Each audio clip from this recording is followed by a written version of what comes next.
बुलेटिनला सुरुवात एका ब्रेकिंग बातमीनं करतोय।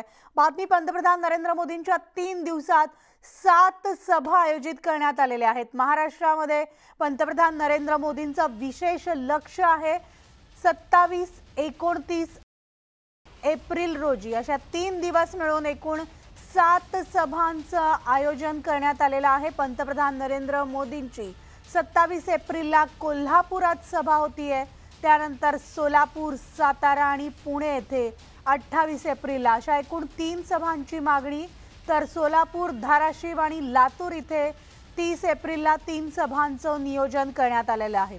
तर एकूण 3 दिवसांमध्ये पंतप्रधान नरेंद्र मोदी यांच्या 7 सभांचं नियोजन करण्यात आलेलं असून 27 एप्रिलला पहिली सभा ही कोल्हापुरात होणार आहे, त्यानंतर 28 तारखेला पुण्यामध्ये देखील सभेचं आयोजन करण्यात आलेलं आहे।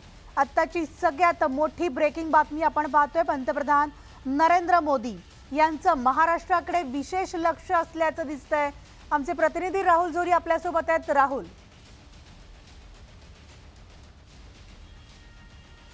महाराष्ट्रातल्या प्रचार सभांचा धडाका जो आहे तो पाहायला मिळतो। एकंदरीत बघितलं तर दुसऱ्या टप्प्याचा प्रचार हा आज संपतोय आणि त्याला तिसऱ्या टप्प्यासाठी पंतप्रधान तुम्ही ज्या व्यक्ती